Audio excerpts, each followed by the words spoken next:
Did you know the Jefferson House of Flowers has been a local Kokomo florist for almost 100 years? Our trained designers make beautiful arrangements for literally any occasion. You can send flowers for any reason. Birthdays, anniversaries, get well, congratulations. The list goes on. We make flowers for funerals, weddings, proposals, and even proms. Let's be honest. Receiving flowers, whether you're at home or at your work, it makes you feel special. You get butterflies and you feel loved, and that's what sending flowers is all about, the feeling it creates. Call us at 765-452-8269 and let us create something special and send it out for you. Or you can stop in and see us at 4300 West, 100 North Kokomo. We always have a cooler full of flowers that are ready to go, as well as a boutique full of gifts. Shop local, support local, and send flowers. This episode is brought to you by Nick Pate at State Farm. Thanks, Nick. This is Jonathan Keith, and you're listening to Missing Midwest, a true crime podcast about those that have gone missing. Today's story is about a man who seemingly vanished into the night. 5 years later, someone knows something.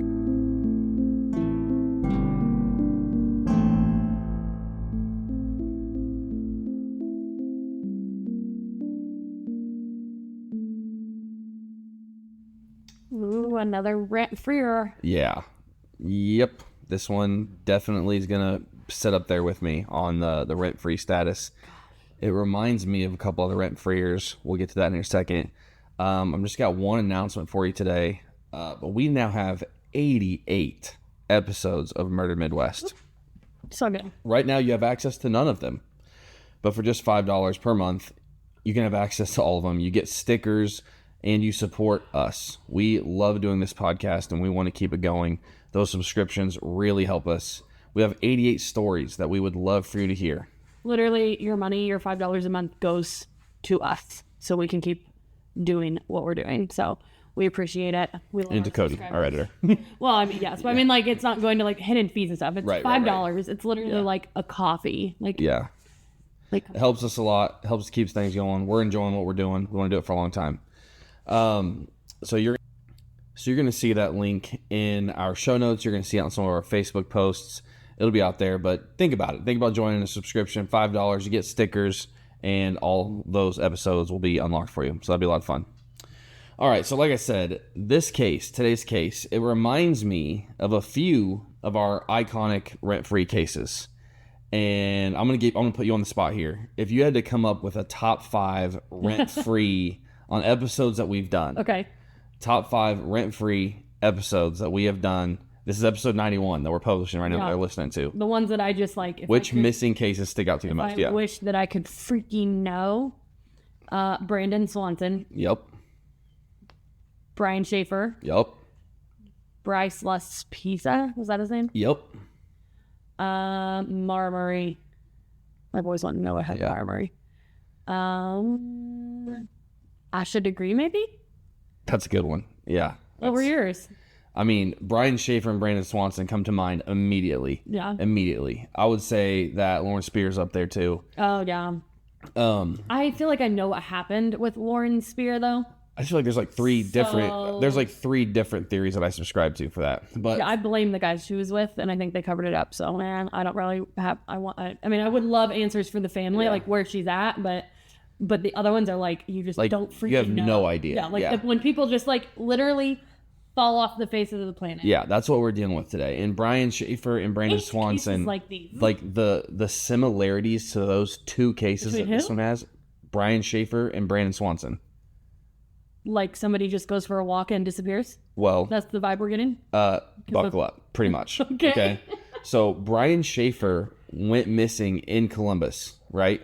He went to Ohio State, Columbus, Ohio. I just remember Ohio, but okay. Yeah. So, yeah, he was at Ohio State. He was in Columbus. Okay. That was in 2006. And one thing I remember about that case very well was, at least at that time in 2006, Columbus had more surveillance cameras than any other city in Ohio. They were like very proud of like how much surveillance they had. But yet nobody got him on camera. But yet no one picked up Brian Schaefer. So in this case, we are also in Columbus, Ohio, where all of these cameras are supposedly. What year? We're pushing forward to 2019. 2006 to 2019. So we should have more cameras? I mean, you would think, right? That's literally what I'm saying. Like, you would assume that the city that had the most cameras ever has even more cameras.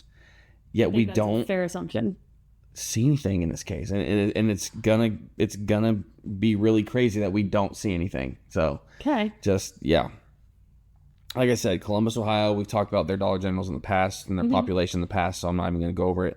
I'm going to get right into this case. In 2019, Okay.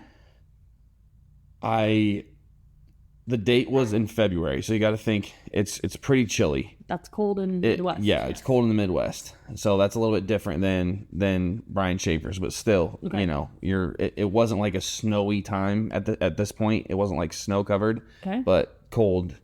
Anyways, that's where we're at in 2019. It's February 23rd, which is around Brittany Davis's birthday. Her and her husband Tyler Davis were going to go to Columbus for a fun night out. They did this for both of their birthdays, which we used to do something similar back in the day before kids. They do have a 1-year-old son. Actually, I can't remember. I think he was actually older than one. They'd been, maybe it was they've been doing these like trips things for like a year or something like that. But they have a son. He's staying with his parents, with Tyler's parents, and they're going out on this little trip for Brady's birthday. Are they from Ohio? Yeah, they are from Ohio, not from Columbus. Okay. It's kind of like So when it's like we go to Indy. Yeah, Okay. yeah. They're going into the city. Yep, they're going for a night out on the town of the city. Okay. And so they had also called some of their friends from college and invited them, but only one was able to come. So they get together, they Uber to a few bars, they have a few drinks at each one, and they eventually end up going to like a well-known strip club in the area down there in Columbus. And they do have a weird interaction at this strip club that I will come back to in a little bit. But overall, the night was fun. They had a few drinks at this bar, a few drinks at the next bar. They end up here with their friend. Brittany talks about she was kind of trying to be like a wingman for their friend that night. Oh, yeah. Just overall having a great time. And the three of them line up some kind of like ride share. I'm assuming it was Uber. Mm-hmm. But it was something like that. And they end up coming back to the hotel.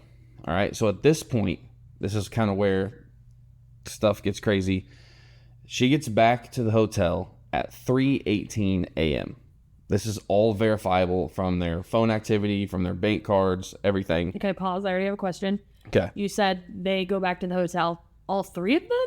Yes. Or was the one friend did he live there? Yeah. So that's a good question. He is from Columbus.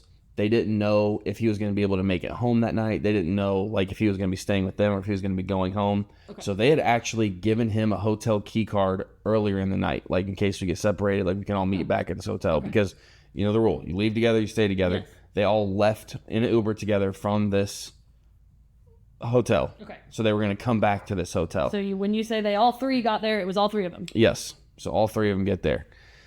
And like I said, everything's verifiable at this point. Mm-hmm. You know how I feel about timelines, phone activity, bank records, all this completely lines up. And something else I want to point out is that Tyler and Brittany are used to being out this late. Like I said, they get back to the hotel at 3:18 a.m., but she's a bartender, and she usually does her last call at 1 a.m. He manages a restaurant that closes at 1 a.m. They both they both work about 30 minutes away from home, so it's like not weird for them to not even get home until 3 a.m. Okay. Like that's between 2 and 3 is when they get home like every night. So this is just kind of like another night for them. They are with a friend. They have been drinking, but it's not like, you know, if you or I back in college is one thing, but like right now, if you and I try to stay up till 3 a.m. it'd be like, this is crazy. This is gonna be a rough day. Yeah, for sure. That is how they function. They had actually slept until noon this day, like before they went and dropped. They slept until noon. Then so they were ready. Sun off. Yeah, ready for a night out. Yeah.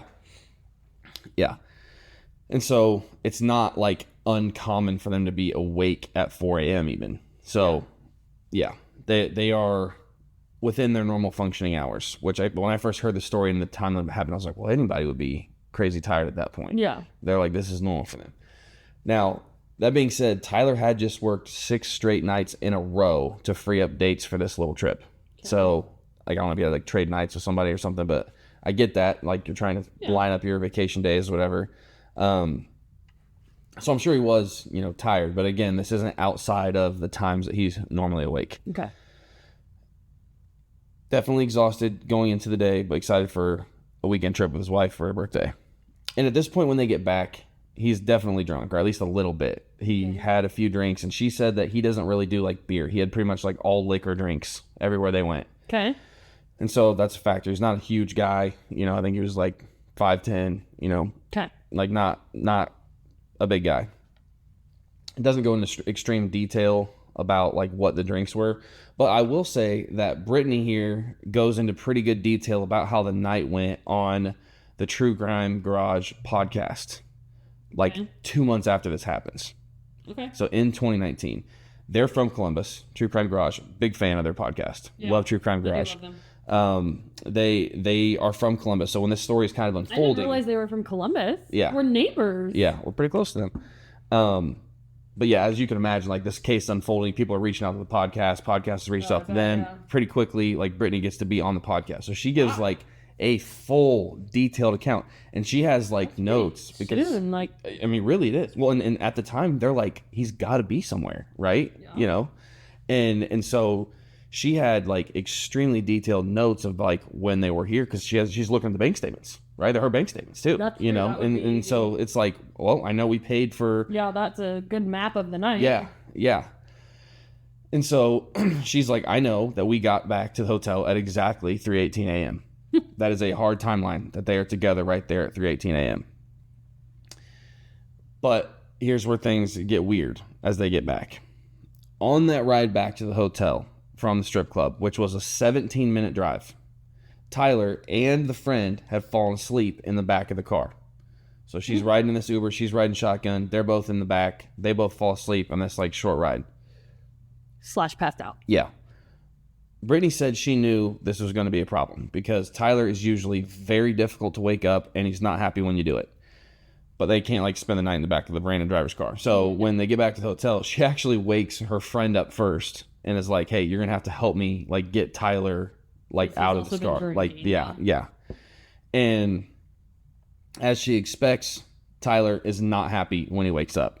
He gets out of the car and he doesn't want to go into the hotel. He's very confused. He's like, this isn't even our hotel. She's like, Tyler, yes it is, you know? Like they're like arguing about it. He's frustrated, he's tired, and he like doesn't believe that is their hotel. She's like, so 100%. Like very drunk. I mean, and tired, exhausted, whatever. I mean, like, yeah, but it sounds like he's drunk. Like, yeah, you can be tired and still know if you're at the right hotel. I would agree. And he refuses, and he starts walking away. Like a drunk person would do. Yeah. And the friend tells Brittany, like, hey, don't worry, I got this. And he goes with his friend. Okay. Brittany's phone is completely dead. And as she's seeing him walking away, she's like, okay, he's going to go get Tyler, and they're going to come up to the hotel room. They both have hotel keys. Like, they got it. Like, she's going back. So she goes up to her hotel room and plugs her phone in. As it turns on, she starts calling both of them. Like, hey, like, what's going on? Like, where are you guys at? Are you coming up here? Like, are you down in the lobby? Like, what's going on? They don't answer. She's calling. She's like, what the heck? Once her phone gets to 10%, she's like, okay, I'm going back down there. She goes back down. Okay. At 3:37, Tyler calls. Or maybe he answered one of her calls. Regardless, they ended up talking on the phone at 3:37. Yes. Okay. So this is almost 20 minutes after they've gotten back. Okay. And he's like, he said he was just really upset and just needed to walk around for a minute. I think he said he had to smoke a cigarette, and he was like, he needed to get away for a second. And she's like, whatever, like, come back. And he said he's coming back. He'll be back there soon. Weird. Yeah. As she's waiting down there, she sees Tyler's friends walking up. She's like, the singular friend? Yeah. That was with him? Yeah, like she was trying to be a wingman for him. I thought you No, like the friend, sorry. Like his friend is walking up. So she thought he was with the friend, but then the friend walked in. Yeah, so I'm not sure if the friend was with her during that phone call at 3:37 or not. But like, here comes the friend without Tyler. He's also drunk.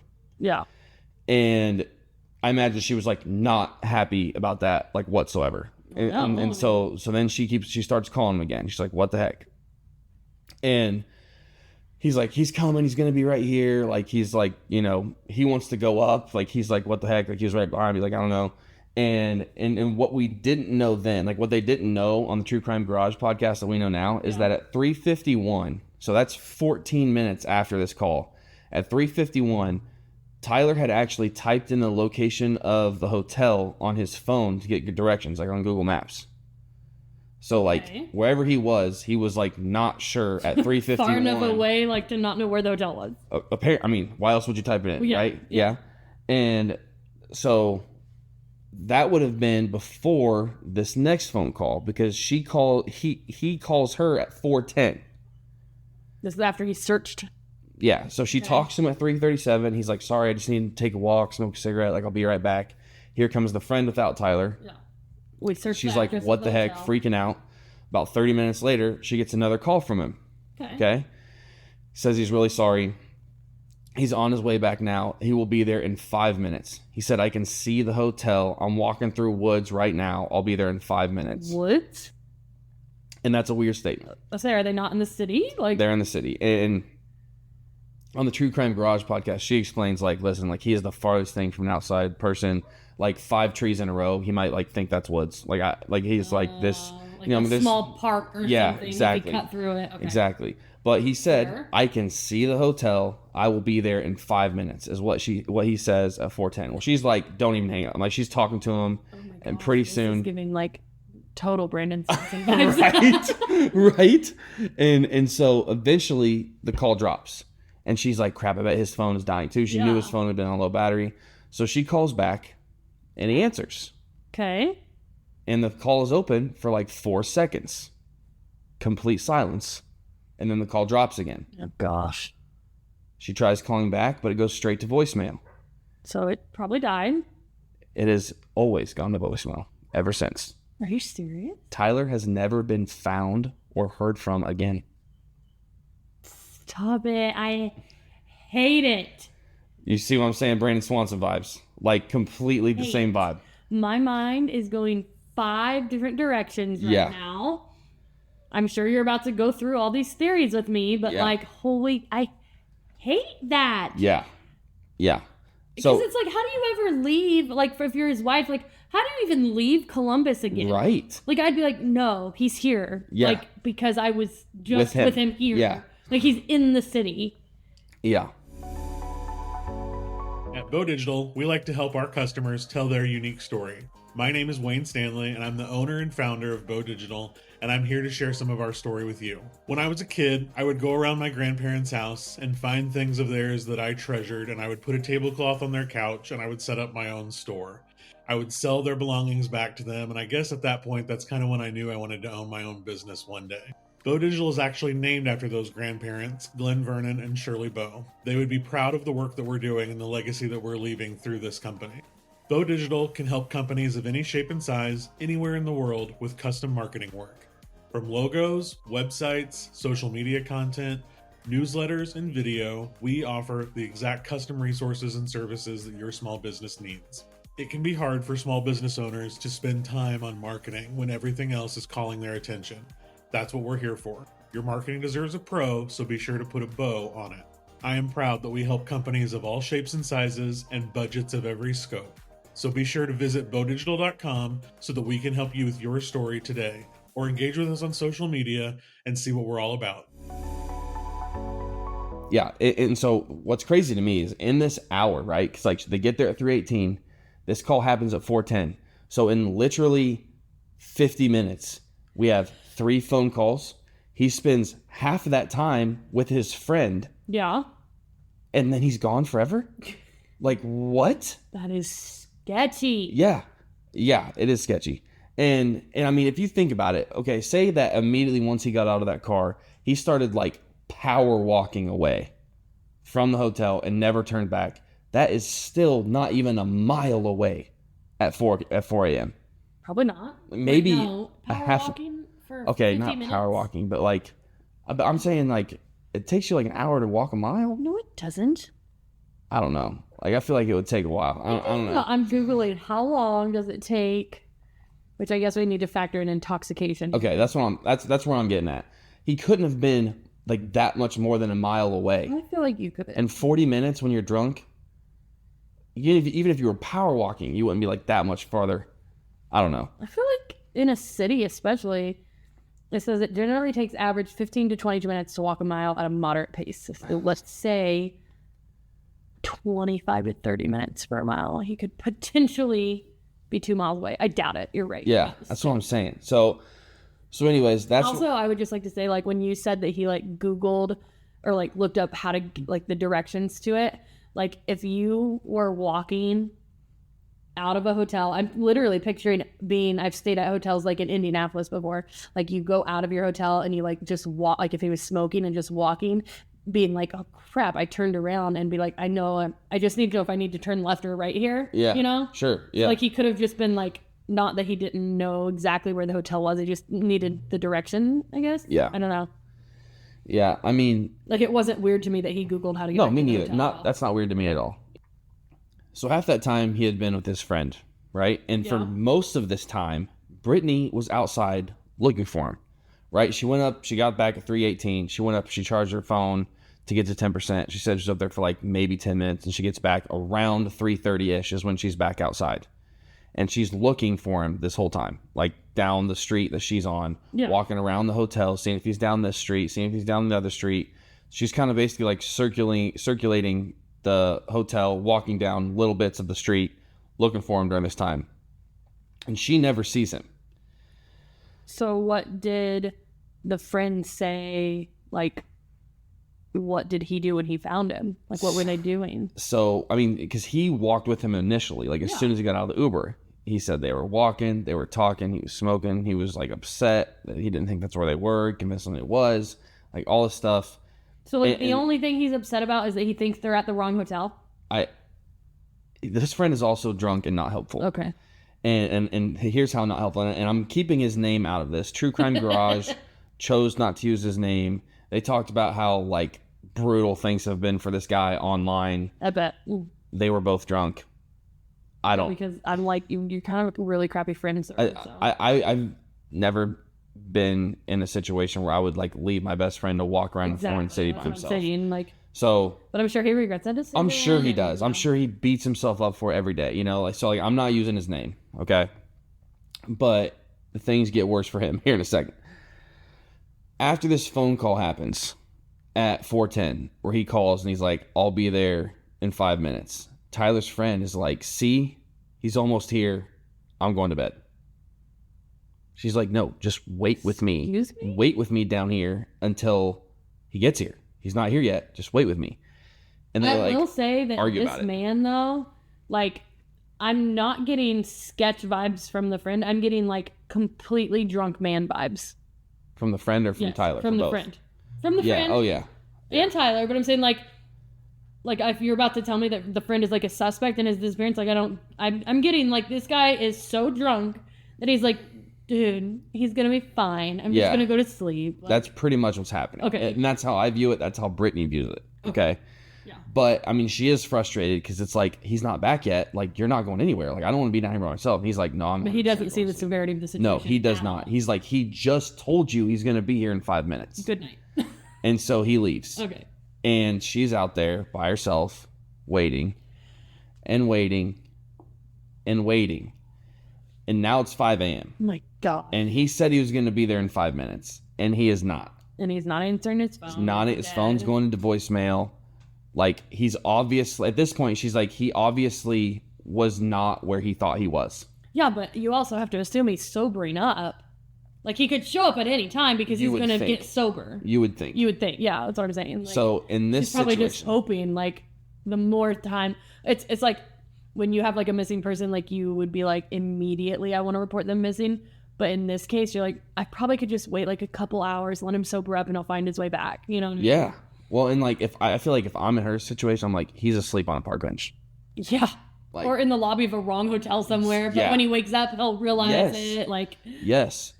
So let me ask you this: 5 a.m. He's at 4:10. I call you and I'm like, I'm 5 minutes away. I'm walking up. I can see it right now. 5 a.m. What are you doing? Oh, I wouldn't have. I probably would have handled the entire thing differently. But you probably would have gone to bed as soon as we got back to the hotel. Probably, but I definitely. Quit being an idiot. I'm going to bed. I would not. I probably wouldn't wait that long before I went to the police. So 5 a.m. She's like, he's out here somewhere. Like he's somewhere like really close to me. And so she ends up calling another friend that they knew lived in Columbus that they went to college with. Okay. She explains the whole thing. And he's like, okay. And so he comes and they can branch out their search a little bit. She's dealing with a sober person now. Yeah. You know, so like they're able to like kind of go down streets. They're able to look at different lit places that they couldn't look before because she was like, I'm not leaving the hotel. He's coming. At this point, it's like he is not in the right place anymore. And so her phone dies again, so they have to like go back and like tell the person, the receptionist at the hotel, like, if this person comes, you need to call this number, you know. And so they're really looking for him all over the place. They're driving down different streets, they're checking different parks. If they see trees, they go look by the trees. Like, they're like, he said he was in a woods. There's probably no woods, but like something, you know. At 7 a.m., it's been 2 hours now. They're like, he's like, dude, we gotta call his parents. Yeah. Like, oh, the parent, not the police. I was thinking police. They're like, we need to call Tyler's parents. Is what they decided to do. So first they call the hospitals. They call the jails. Yeah. Like they call just anything that they can think of that where they'd see him. And I mean, at this point too, like 7, I'm thinking like breakfast diners, like you know, like he's, you know what I'm saying? And so they call his parents, and they have their son, you know, and so the mom's like, I'm gonna stay here with their son. Like, the dad comes to Columbus, and he's gonna help them look. And so they branch out even further. You know, when are we calling the police people? Well, you know, as he comes to find out how extensive their search has already been. Yeah. And gets the full story. They have found nothing, no clues, nothing else. So at 10:30, they file a missing person report. Okay. And the police are like, this is a grown man. I saw that coming. He walked away from you on his own accord, right? Like, he probably doesn't want to be found right now. Like, that's what the police are saying. Fair. Like, he was drunk and walked away from you, ma'am. Like, that's, you got to come to terms with that. And I get it. But it's not like we saw him be abducted. We saw him walk away intentionally. Yep. And so he's just not really like a priority for the Columbus Police Department. So like, did he have like credit cards on him? Did they check their bank? Like, had he bought anything anywhere? So yes, I mean, no, he didn't buy anything, but he did have all their cards. He actually had her license because they were going out drinking. I mean, you usually give me your license, and so he could have purchased something. So they were probably like watching the bank, of course, and stuff, you know, and nothing. Jeez. Nothing. Which like also says he's not like running away. No, I just mean like, I feel like if he was functioning like to his own accord, like he would maybe buy a coffee or something like in the morning, like as he's wandering the city. Yeah, like he's an adult, he can buy a water bottle or something, you know. Yeah. There have never been any developments ever. Are you kidding me? Nothing. That's the end of the story. He's just gone. All these surveillance cameras that they have, eventually they end up calling Brittany because at some point she has to go get her kid. That's what I'm saying. How do you even leave the city? Yeah. Because like I came to the city with my husband, and now I'm leaving without him, even though like he has to be in the city. Well, and like they talk to like the friends, both friends, the drunk friend and the other friend that helped in the morning. They're like, listen, like we live here in Columbus. Like if you hear anything, we'll be the first. We'll beat you there. Like we've got your back. Go get your kid. Go home. Like maybe he takes a bus home. Maybe he like still. It's just crazy. Yeah, and so she goes home. She gets the kid. She goes home, and there's like nothing. And so at some point they call her like, hey, we found some security footage of him walking that night. And so they all like her friend is like beats her there to this place. I forget what it was called. I don't like use a business's name in this because it's kind of rough, but. So they call her like, hey, we've got surveillance camera of like your husband walking at this time night, whatever it is. Oh, okay. So they get there and they look at it and it was actually the friend. They kind of looked similar. Yeah. And so it was not her husband. It was the friend probably walking back to the hotel. By itself. Yeah. You know, and so it kind of gives them like, okay, well, they at one point were near this area, you know, together. But, like, where could he go from there? And, again, there's just nothing. That leads to nothing. You know? And so she's left to, like, think of, like, obviously, like, what could have possibly happened? Like, was it really sleep deprivation? Was he really that drunk? Or was there something else? Like, was something else going on? And that made her recall, like, days or maybe even weeks later about what happened at the strip club. Remember earlier I said that there was an incident at the strip club that we'd come back to in a little bit. So Brittany said that toward the end of their night, they went out front so Tyler could smoke a cigarette. However, there is no patio area at the strip club, and you are not allowed to take your drinks outside, which I feel like is probably a pretty standard rule at like all bars and places. Okay. So Brittany actually sat her drink down on a table inside right by the door before she went outside. She goes outside with him. He smokes a cigarette. They come back in. She tells him, like, I don't want my drink anymore. Like, it's right there. But Tyler... Probably neither of them should have drank. Probably not. Unattended in a bar. Right. Tyler drank it. Oh, okay. Shortly after this, Brittany goes to the bathroom, and Tyler was waiting for her to come out of the bathroom when security came and told him that he needed to leave. He refused, saying that he was waiting for his wife, and this like became like a thing. Like it was an incident here with the security. Like they were trying to force him to leave, and he was absolutely resisting. Was yelling like, "My wife's in the bathroom." Why were they wanting him? They wanted him to leave because he was acting weird. Or what was he doing? He was waiting outside the bathroom. Eventually, Brittany comes out. He was getting kicked out for waiting outside the bathroom. I don't know if he did something other than that, but like that's where he was when they were trying to remove him. That's weird. As Brittany comes out of the bathroom, they're like, okay, well, you guys both need to leave. So something in that altercation led to the fact where like he was definitely getting kicked out even when she came out of the bathroom. Okay. So it's like 3 a.m. They're forced to leave. That's weird. A theory that some people have. I feel like that has to be connected. That's what Brittany's wondering.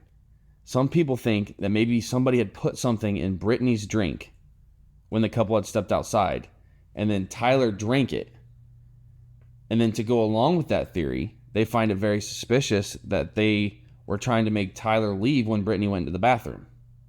Like thinking she drank the drink and she just drank this drink and now she's alone in the bathroom. We need to get the husband out of here. Is the thought. Bold move if you're gonna date rape somebody, like to do it when your husband. Well, and like, also this is the security that's kicking him out. It's not like some rando being like, you need to leave. I don't know about that. Yeah, and so the guys at True Crime Garage made some really good points about this. They said, I imagine I'm waiting for my wife is like the oldest trick in the book when it comes to waiting outside of a bathroom at a strip club. Like, I'm sure there's a lot of guys that see girls go into the bathroom, either strippers or other people that are there, and are like, oh, I want to talk to that girl. Like, I'm just going to wait for them to come out of the bathroom. And that is a creep thing to do. That is not a good thing. So I'm sure they've heard people say, I'm waiting for my wife to come out of the bathroom like 100 times. Probably. So the idea of the bouncer, like, not caring about that and just being like, no, you need to leave now. And then also from a husband's standpoint, be like, absolutely not. My wife is in that bathroom. I'm going nowhere. Like, waiting outside the bathroom was probably just in general not allowed. Like, that's what I'm saying. It's like, I see how that, like, confusion. The bathroom thing could, like, be legit and not be, like, part of it. But the drink thing. That's sketchy. I mean, like, he was within his normal functioning hours, passed out in the back of an Uber, and then got out and didn't know where he was. That is not just drunk to me. Yeah. I mean, that's like extremely drunk, maybe? I don't know. I don't, or drugged. So that, I don't know. That is a theory that could go on to it. I mean, obviously. I would have questions about like, how does he behave drunk? Like, what's his history with drinking? Like, does he often not listen to you when he's drunk? Because I feel like if you're drunk, especially your wife, like, she can leave you anywhere. Like, if she tells you this is your hotel, like, you stumble in after her. Like, so was it normal? Like, is that his normal behavior when drinking, to question her and to like get like agitated? She didn't talk about him being drunk as much as she talked about when he falls asleep. She was like, it is not good to wake him up. Like, she talked about how it is does like. That mean he's agitated when he gets woken up? Like, and how long was the Uber drive? 17 minutes. So like, you're telling me he got that decent. I mean, 17 minutes while drinking, like, you could fall into a pretty deep sleep. But it's not like they like got in the car and put their heads down. Like, they were talking and stuff, and like eventually he fell asleep, and then that's how, I don't know. I would have questions about his past patterns of behavior while consuming alcohol in the past, because I feel like that is weird behavior. Unless that's how he always acted. But even then, though, in less than an hour, there were 3 phone calls. He was with a friend for half of that time. Yeah. How do we disappear? I do not know. You got me there. Like, I'm like, I don't know. It is crazy. And like, there's obviously, you have a limited amount of theories. Like, there's a theory that he ran away. The chance isn't 0%. There's always a little bit of a chance, right? But like Brittany like insists, like she said they were best friends before they ever started dating. She's like, we've been best friends forever. Like, we were best friends before we started dating. We got married. We have a kid. Like, he's not leaving me. She was like, on my she birthday. was like, yeah, that's what I'm saying. Right? She was like, if he was going to leave me, like, he would tell me. Like, we are best friends. Like, it would be like, I would know something was wrong. Yeah. B, he probably wouldn't do it on my birthday. Yeah. C, he loves being a dad. He loves our son. He would never like leave our son. And she was like, and the most important thing out of all that, he would never leave his mom. She said he is the closest person with his mom I've ever seen. He would never do this to his mom. Like, she was like, I don't think he'd ever do it to me. I don't think he'd ever do it to our son. But I know with every fiber of my being. So what's that he the wouldn't do it to running mom. theory then? Like, what's the main thing? I mean, she believes, and I guess I do too, that in that drunken walk, he was met with foul play. Okay.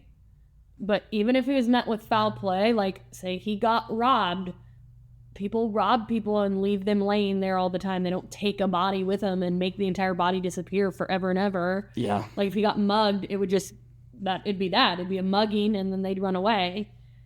Like, I agree. I don't know what to tell you. Unless, like, some psychopath, like, plucked him off the street and took him somewhere to, like, torture him. But, like, what are the odds of that? And he's a man as well. Like, was there any bodies of water? Because, like, drunk men falling into bodies of water is a thing. Is there any water nearby that they've talked about? Not that I read about, not that I heard about. I'm sure they're not huge bodies of water in downtown Columbus. So Do you know what the name of the hotel was? It was one of the Hiltons in Columbus. But I mean, regardless, like 5 years later, there's no updates, zero updates. The only update that I was ever to find since, like, out of all the sources I looked at, the only thing I found that was in addition to what True Crime Garage did was that he'd looked up, like, they were able to look at his Google account and find out that he searched directions at 351 that night. That is the only fact that I have from April 2019. Like 6 years. Yeah, 6 years later. Insane. Nothing. I have no thoughts. Like, Me neither. Again, a rent-free case for sure. You have to think, even if he fell in water, like, how does he not get found? Right. I don't. It's like I'd like to think someone knows something, but man, I don't know. I mean, yeah, this could be one maybe nobody knows. This podcast is a So.Will.I.Studos production. So will I. Are you ready to upgrade to the home that fits your family best? Take the first step of that process by giving my girl Stacy Westfall a call. She's partnered with Apple Tree Realty in Howard County, where they have the knowledge and resources to help you reach your goals. Stacy has quickly become a successful realtor in our area, and I am so proud of her. She's not just a friend of mine, she's also a mother and a local firefighter. Buying and selling a house is stressful, and having someone professional and trustworthy in your corner can make all the difference. Give Stacy a call today at 765-461-1243 and follow her on Facebook at Stacy Westfall Realtor.